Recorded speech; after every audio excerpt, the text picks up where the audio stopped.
Olá, assombrados! Eu sou a Ana Paula e vou contar vários relatos para vocês, todos relacionados à fazenda. E essa coletânea é um pouquinho diferente das outras, porque nesta coletânea teremos 10 relatos, porém todos da mesma pessoa. Tudo ocorreu dentro da fazenda da família. Bom, eu vou ler a introduçãozinha aqui para vocês. Não se esqueçam de deixar o like neste vídeo, ok? E não se esqueçam de fazer aquela visitinha à nossa loja virtual, a lojassombrada.com.br, combinado? Então vamos à coletânea temática de hoje? Vamos lá, fazenda, hein? Introdução aqui, ó. Lembrando que todos os nomes estão trocados. Então, é uma moça que nos conta todos esses relatos, ok? Minha família sempre trabalhou direto para os patrões da fazenda. Minha mãe faxinava e organizava o casarão. Minha madrinha era cozinheira e meu tio era o jardineiro faz tudo, entendeu? Naquela época, somente o meu tio e a minha avó moravam na colônia que tinha na fazenda. Minha madrinha e minha mãe moravam na cidade mais próxima e só vinham nas férias. Data essa que os patrões também iam para a fazenda. Eu era a melhor amiga do neto do patrão, então passava o dia todo no casarão brincando e só ia embora quase de madrugada, quando todos os empregados desciam para a colônia. Minha mãe e os meus tios foram todos criados lá, e depois cada um seguiu o seu caminho, ficando por lá o meu tio, que hoje deve estar com cerca de quase 70 anos. Bom, todos os nomes trocados, ok? O ser sem pelo e suas aparições. Então, primeiro relato desta coletânea temática sobre fazendas. Na verdade, é uma única fazenda, né? Um dos ilustres seres que habitam aquela tenebrosa fazenda, esse ser sem pelo aí. Esse claramente é o que me dá mais arrepios. A primeira vez que eu ouvi sobre ele foi em época de festa junina. Teve uma grande festa de comemoração no casarão e a minha madrinha ficou até tarde limpando a cozinha e organizando. Ela precisou jogar o lixo fora, mas o meu tio estava ocupado no momento para ajudar, então lá foi ela, a lixeira, pois a lixeira ficava beirando a porteira de entrada para o casarão, que era um pouco longe. Bom, enquanto ela foi caminhando, ela escutava estalos e barulhos que vinham de um bambuzal. Ficando assustada com toda a situação, ela apressou o passo e chegou à porteira. Quando jogou o lixo e se virou para voltar a uns 5 metros, ela avistou um ser grande e sem pelo.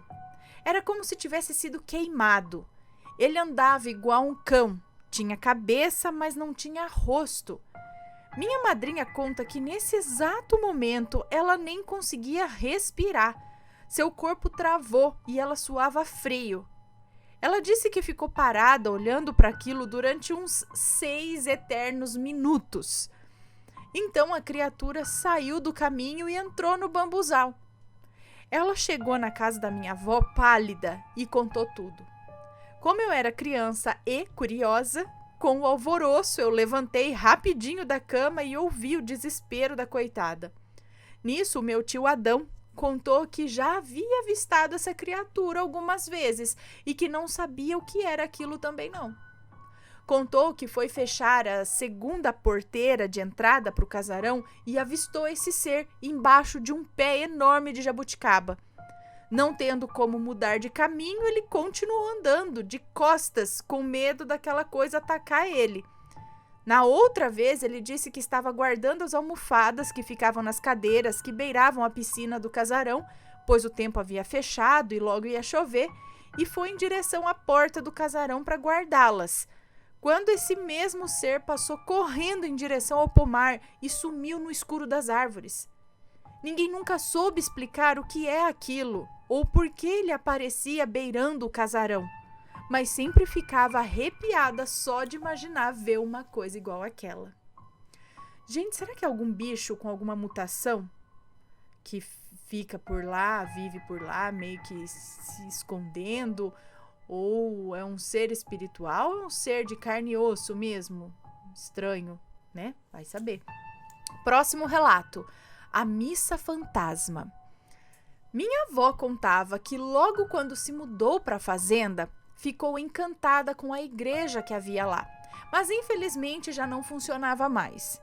Essa igreja, desde que eu era criança, sempre foi abandonada. Ela ficava no morro mais alto da fazenda e em seu fundo havia uma mata fechada.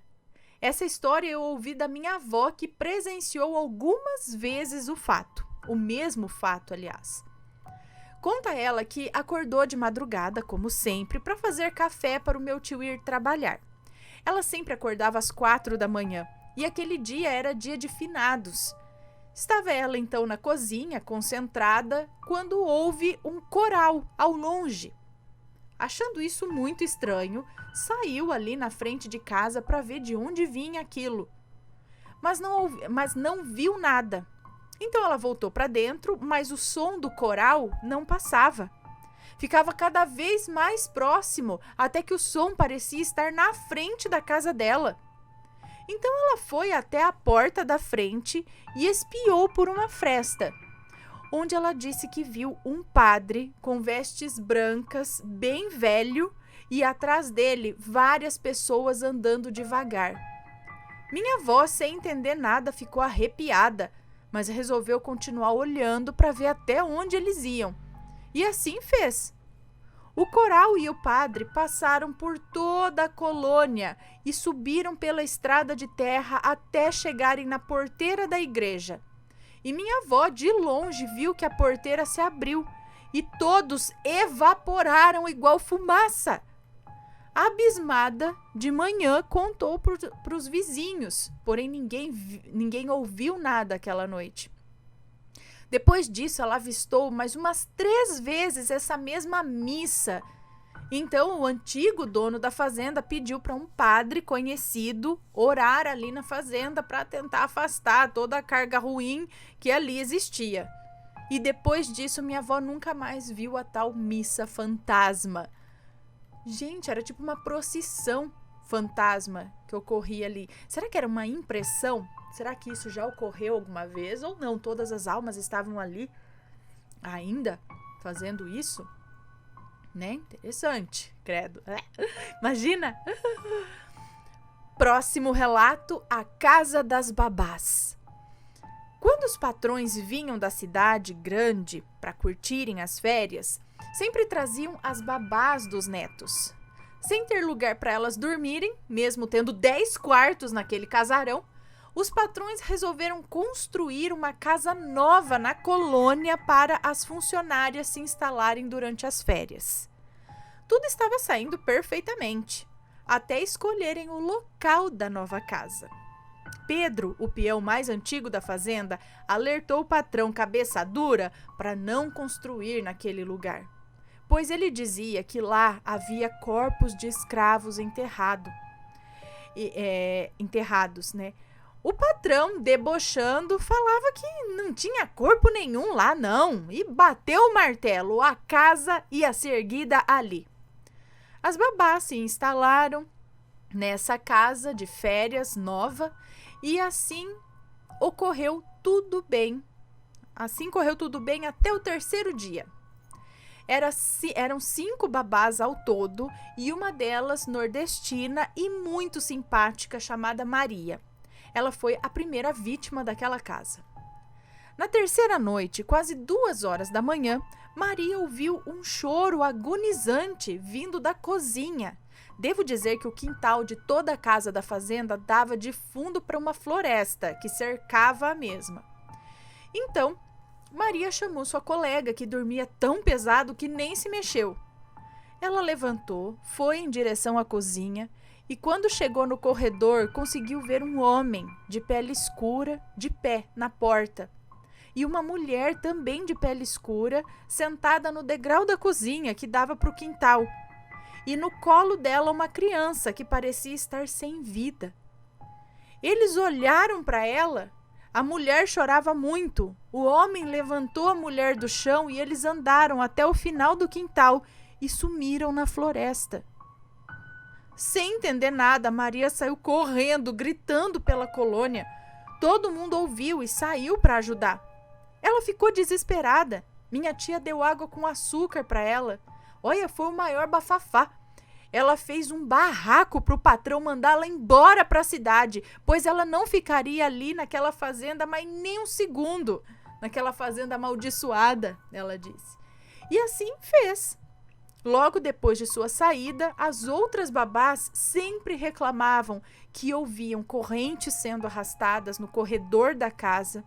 Uma delas também sofreu uma queimadura terrível nas costas enquanto dormia, e lá se foi mais uma babá embora. Chegou num ponto que as 3 que sobraram preferiram dormir na casa dos peões em vez de ficar lá naquela casa, pois elas diziam que ouviam vozes e que apanhavam à noite. Depois disso, fecharam a casa das babás. Fizeram de depósito de móveis velhos do casarão. Mas a casa continuava com um ar arrepiante. Ai, gente, é coisa séria mesmo esse negócio de assombração, hein? E ainda mais nesses lugares, né? Nessas fazendas que a gente sabe que muitas dessas fazendas bem antigas tiveram escravos ali. Tem uma história muito triste, né? Uma energia muito tensa no local. Mas vamos lá para o próximo relato. Bola de fogo. A aparição que mais aparecia, digamos assim, era essa tal bola de fogo, que deixava qualquer desprevenido morrendo de medo, se assim posso dizer. Na verdade, não falou morrendo, falou outra coisa. João era um motorista que puxava estudante da fazenda. O caminhão que levava estudante naquela época era o motorista que levava e trazia os estudantes da fazenda, tá? O caminhão que levava estudante naquela época era todo fechado e sempre chegava de madrugada, às 4 da manhã, para levar as crianças para a escola. Em um dia qualquer, João estava chegando na entrada da velha fazenda, descendo em direção à colônia, quando viu de longe uma luz atrás dele. Nisso, ele parou o caminhão e esperou a pessoa passar, pois ele achava que se tratava de uma moto. A luz foi chegando perto, até que chegou perto o suficiente para João olhar no retrovisor e ver que essa luz, na verdade, era uma grande bola flutuante de fogo. Tal fato deixou João tão apavorado que no mesmo momento ele acelerou, mas a bola de fogo não desgrudava da traseira. Quando ele enfim chegou na porteira da mangueira, onde ficavam os bois e vacas, a gente costumava chamar esse local de mangueira. Ele passou correndo, mas a bola de fogo não passou. Ela ficou lá parada, flutuando, como se existisse algo que a impedisse de passar. E então ela sumiu do nada. João chegou branco igual papel. O homem não conseguia nem falar direito. Nunca mais João entrou na fazenda. Os estudantes tinham que caminhar quase 5 quilômetros para chegar na entrada da fazenda para assim então pegar o ônibus. Os vizinhos da minha avó também viram essa tal bola flutuante.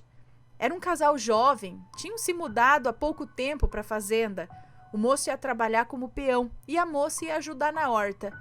Estavam felizes, tinham um menininho de 5 anos e viviam uma boa vida lá. Até que a mulher começou a ver todas as noites essa bola flutuante, que saía da sala da casa dela, andava todo o corredor e sumia na porta do quarto do filho. E assim ficou pelo mês inteiro. Minha avó avisou ela que não era bom sinal não, que vinha tragédia por aí, mas ela nunca acreditou. Depois de um tempo, o filho do casal adoeceu. Ninguém sabia o que aquela criança tinha. Não havia médico que curasse aquele menino, nem benzedeira que soubesse como aliviar o sofrimento da pobre criança. E então o menino faleceu.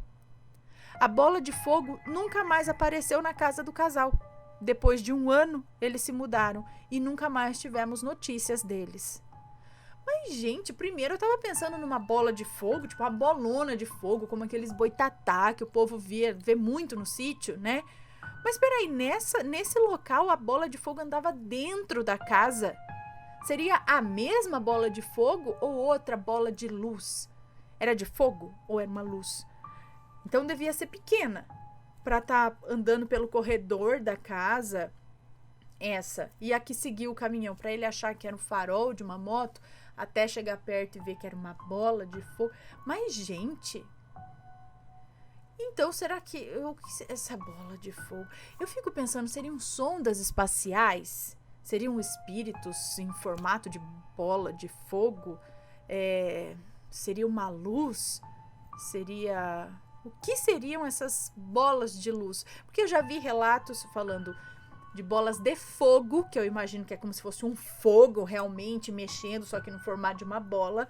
Existem relatos de bolas de luz branca, bolas de luz azulada, alaranjada, tudo bem, mas eu acredito que existe uma diferença entre uma bola de luz e uma bola de fogo. E aí eu queria saber exatamente certinho o que será que era, que tamanho que tinha isso. Porque é muito interessante e tem vários relatos desse tipo de avistamento, né? Dessas bolas de luz ou de fogo. Mas essa especificamente andando dentro da casa e anunciando uma tragédia. Será que isso causou algo no menino? Ou isso só estava esperando o menino, digamos assim? O que inevitavelmente ia acontecer com ele. Se alguém conhece alguma história parecida, manda pra gente. Próximo relato, o cafezal. Marisol era professora da minha mãe. Naquela época, a escola da fazenda ainda funcionava e ia até a 8ª série. Marisol tinha um Fusca azul. E todo dia saía da cidade mais próxima e ia dar aula na fazenda para as crianças. Naquele dia, estando atrasada, decidiu pegar um atalho que era uma entrada antiga para a fazenda, que estava abandonada. Ninguém passava por lá fazia anos. Os 2 lados dessa velha estrada tinha virado uma grande plantação de café.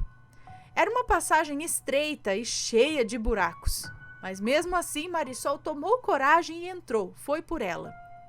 Depois de se embrenhar naquele cafezal, ela sentiu que algo bem pesado sentou no banco de trás de seu carro. Desesperada com a situação, acelerou, mas o carro continuava lento e pesado. Sua nuca se arrepiou e, morrendo de medo de olhar para trás, ela continuou acelerando e orando até que chegou no final da plantação de café. E aquela coisa que pegou carona com ela simplesmente desapareceu. Marisol pisou no acelerador e chegou na escola em 5 minutos. Naquele dia não deu aula, ela precisou que a levassem embora. Depois de uns anos, a escolinha da fazenda acabou sendo desativada. Os peões começaram a usar para jogar bilhar e também a utilizavam bastante para aniversários. Então ela não viu nada, ela só sentiu. Uma coisa é você sentir alguém sentando na garupa da sua moto, da sua bicicleta, mas ela sentiu alguém sentando no banco de trás do carro. E era algo bem pesado para fazer diferença num banco de um carro, tanto para deixar o carro mais lento e tal. O negócio era grande, hein? Agora, o que será? Meio que pegou carona durante aquela estradinha ali do cafezal. Hein? Imagina você querer olhar, deu medo de olhar no retrovisor e ver alguma coisa ali atrás. Ai. Próxima história, o homem porco. E aí é que o Matheus gosta desses relatos aí de homem que vira porco, que vira bicho, enfim. Esse relato é bem curto, mas mesmo assim muito intrigante. Era época de quaresma, em uma sexta-feira, dia de pagamento. Meu tio resolveu sair para beber num bar que ficava na estrada. Bebeu todas e veio embora se arrastando por uma escura estrada de terra. Até que chegou numa encruzilhada onde começou a ouvir barulho de algum bicho se movendo no capim alto, beirando as cercas. Diz ele que a bebedeira passou na hora.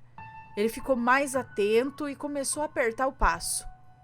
Chegou na porteira da fazenda, abriu com muito esforço e continuou caminhando. Logo à frente surgiu a silhueta de um homem, bem alto, com a cabeça de porco, que começou a correr na direção do meu tio. Desesperado, ele voltou correndo em direção ao bar e aquele ser seguindo ele e gritando muito. Chegando no bar, ele contou para os homens que estavam lá. Todos se olharam e começaram a rir dele. Depois de uns 5 minutos, todos começaram a ouvir gritos e gemidos vindo da estrada. Os homens se armaram e foram ver do que se tratava. A criatura vinha em direção ao bar. Os homens, incrédulos com aquela situação, começaram a atirar sem parar, até que um dos tiros acertou o ombro do animal, fazendo com que ele fugisse para o mato. Meu tio conta que o medo foi tanto que os homens dormiram todos dentro do bar e só foram embora na manhã seguinte. Então todo mundo viu o homem com cabeça de porco? Será que não era um louco que botou uma cabeça de porco na cabeça? Vai saber, né? Algum feiticeiro fazendo algum feitiço, botou a cabeça de porco na cabeça e saiu. Vai saber, gente. E depois não apareceu ninguém com tiro no ombro, não? Com o ombro machucado? Ai, ai, ai. Bom, não duvido de nada dessas coisas, mas sempre tem aí no sítio história de alguém que vira bicho. Aí vai falar, porque tá bêbado, né? Viu? Tava vendo coisa, mas os outros também não sei se tava muito são no bar, né? Mas será que foi um surto coletivo? Será que eles só viram... Ah, sei lá. A gente fica tentando achar uma explicação, né? Porque você fica, gente, o cara tinha cabeça de porco? Como assim? Né? E ainda acertaram, era alguma coisa de carne e osso, continuou, não sumiu lá no meio da estrada, ele continuou seguindo o cara até o bar. Nossa, hein? Próximo relato, o menino afogado. O meu primo, Denis, tinha um melhor amigo, chamado Daniel. Em época de férias, eles passavam o dia todo brincando, e como naquela época não tinha celular nem televisão, o jeito era se virar com o que tinha, né? Daniel deu a ideia de irem nadar na represa da fazenda para se refrescarem. Desceram para a represa, Daniel tirou a roupa e pulou. Meu primo ficou olhando, mas Daniel não aparecia. Ficando preocupado, ele foi chamar a mãe do menino. E, infelizmente, foi preciso chamar os bombeiros e a polícia.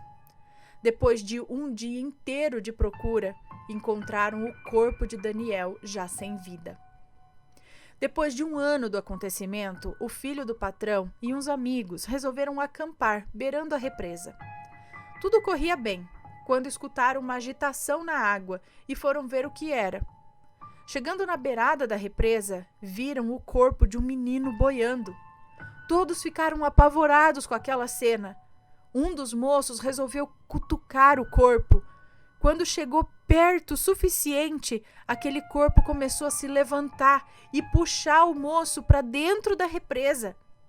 Enquanto o moço pedia socorro, o filho do patrão e os outros amigos saíram correndo, deixando o moço para trás. E, infelizmente, aquela represa fez mais uma vítima. Os jovens contaram para todos o que havia acontecido, mas o pai de um dos meninos, sendo advogado, aconselhou falarem que eles beberam demais e por isso o amigo acabou se afogando, para abafar o caso e passar como uma fatalidade, e esconder embaixo dos panos, né? Já que havia filhos de políticos ali envolvidos. Mas que coisa, né? Pois é. Mas peraí. Então, em vez deles ajudarem o menino, eles também viram aquele corpo boiando e viram o corpo puxando o rapaz. E aí o rapaz começou a pedir socorro para eles. E em vez deles irem lá ajudar o rapaz a se soltar daquilo, eles fugiram. E aquele corpo, aquela coisa que estava na água, realmente conseguiu puxar e o moço também morreu afogado. Nossa, mas será que era o espírito do outro, do menino que estava puxando o outro para a água? Por quê? Ou era alguma coisa que já estava na água, a mesma coisa que segurou o Daniel também estaria fazendo o mesmo com esse outro menino? Ai, gente, credo.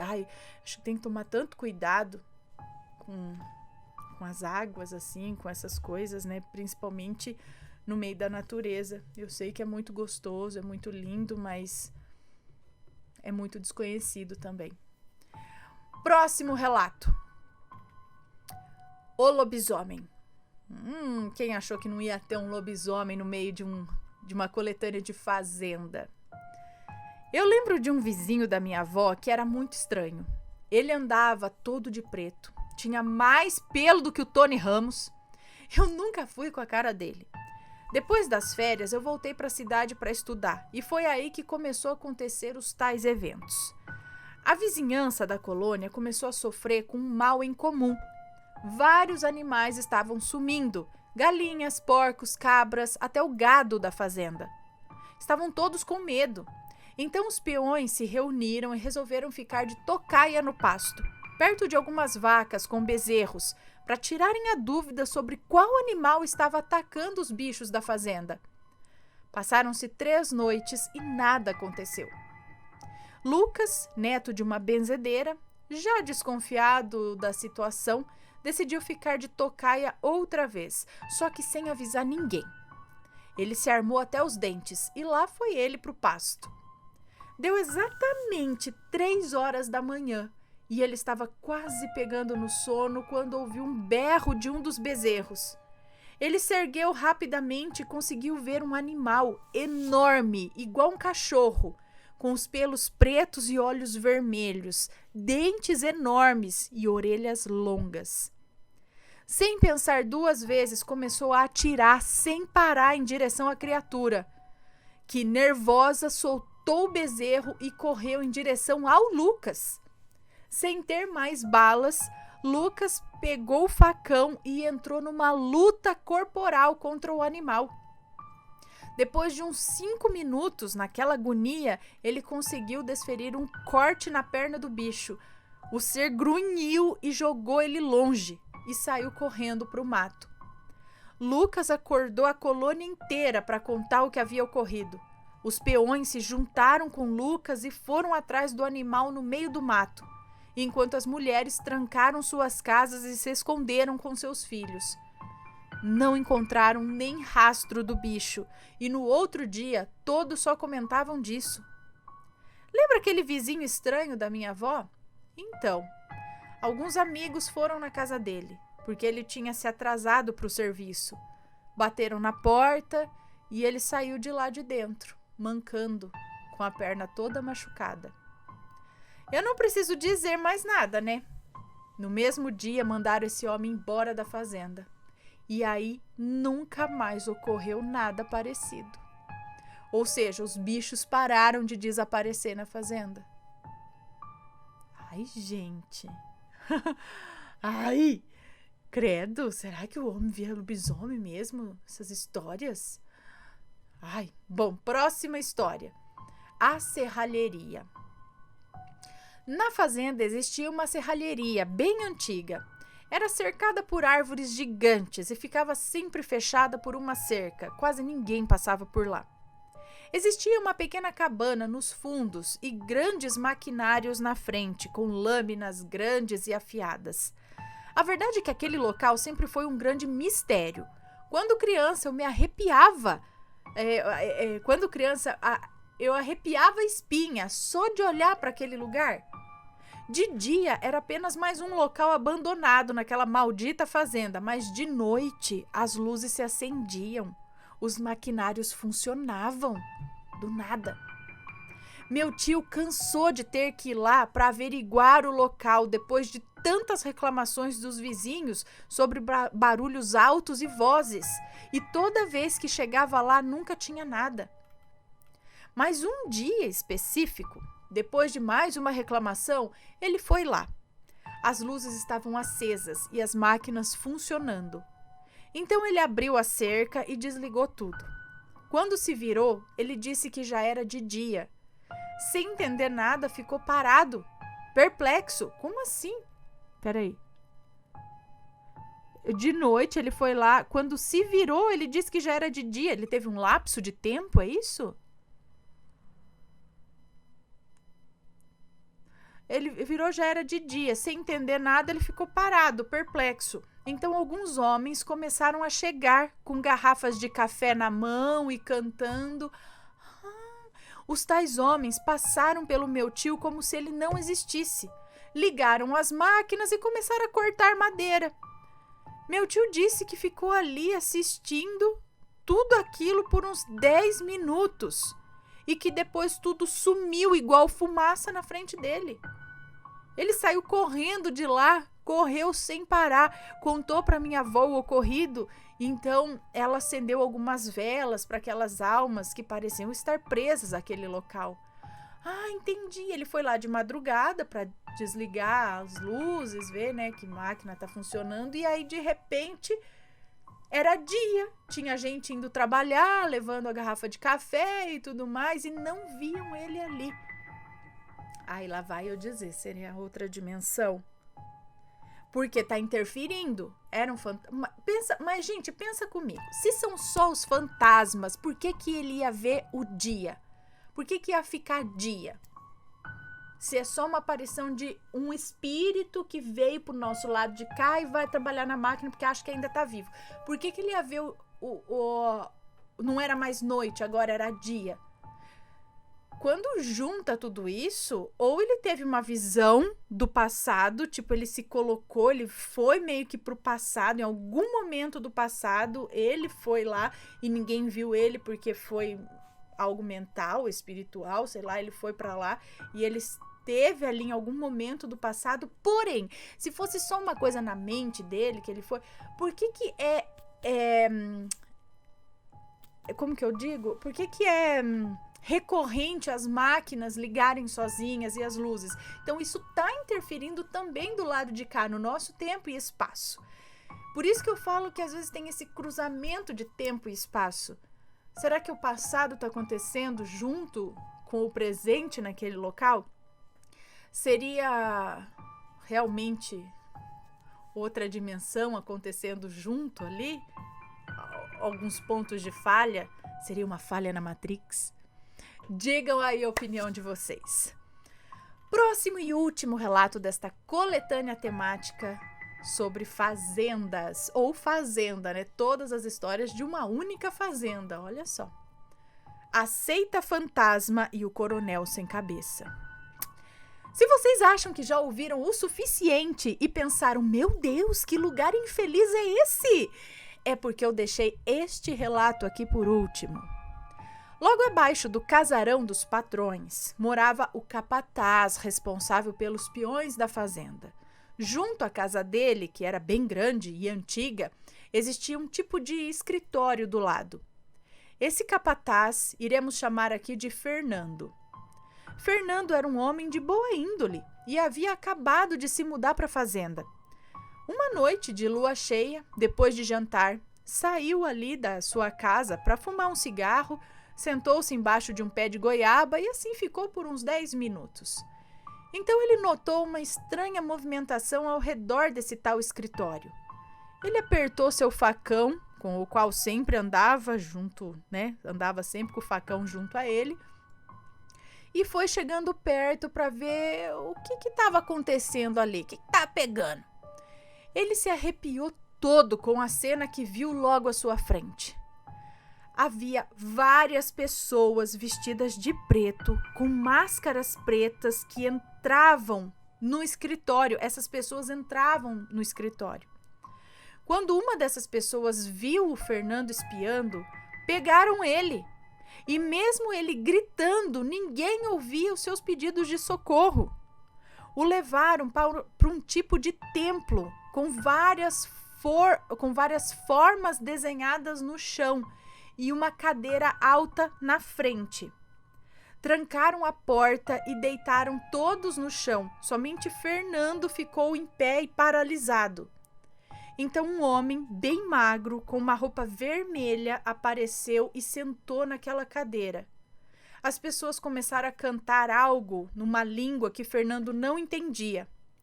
Uma dessas pessoas se levantou e entregou para o homem de vermelho uma galinha,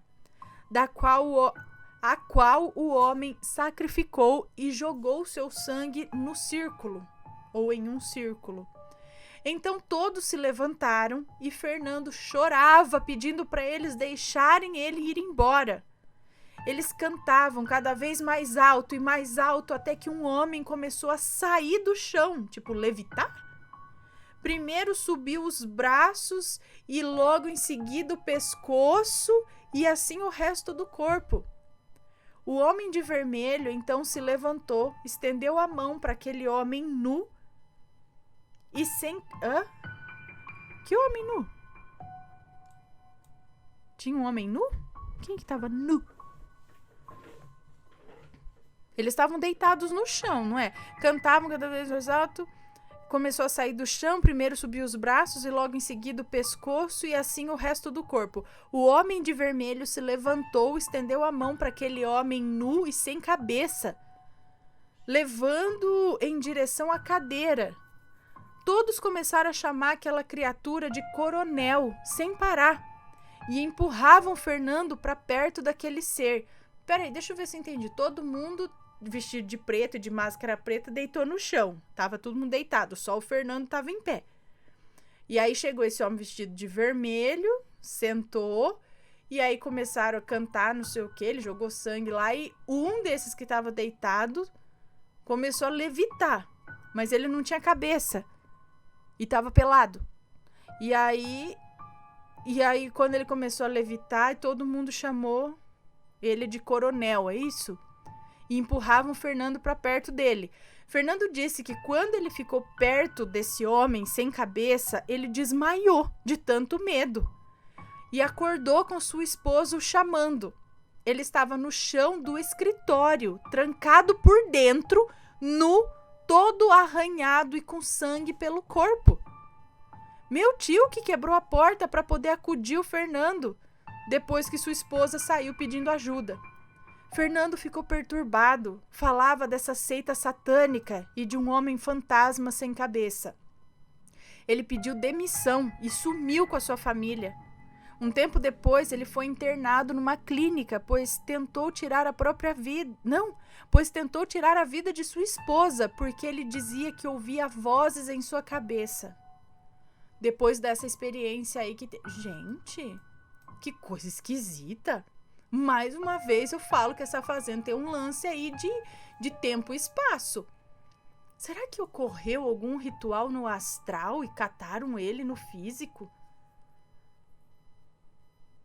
Será que tem alguma coisa aí que o coronel, o antigo coronel dessa fazenda fazia parte? Vai saber em que ano, que época isso? Não sei, tem que saber a história da fazenda daí, ou será que era coisa loucura da cabeça do Fernando? Mas de relato que ele era um homem normal, de boa, e de repente ele conta isso e endoida? Da onde que ele ia tirar essas informações aí, essas coisas? Hein, gente? Tô falando que tem um lance de tempo e espaço nessa fazenda aí. E aí ela termina. Então, esses foram alguns relatos que eu ouvi durante a minha infância naquela fazenda. Tenho vários e vários relatos para serem contados. Espero que gostem do conteúdo e que em breve esse relato seja lido. Eu amo o canal de vocês, desejo todo sucesso, merecem muito. Beijos e até uma próxima coletânea. Beijo para você, muito obrigada por esses relatos, essas coisas que aconteceram aí na fazenda. E espero que vocês também tenham gostado. Um grande beijo e a gente se vê no próximo relato. Fui!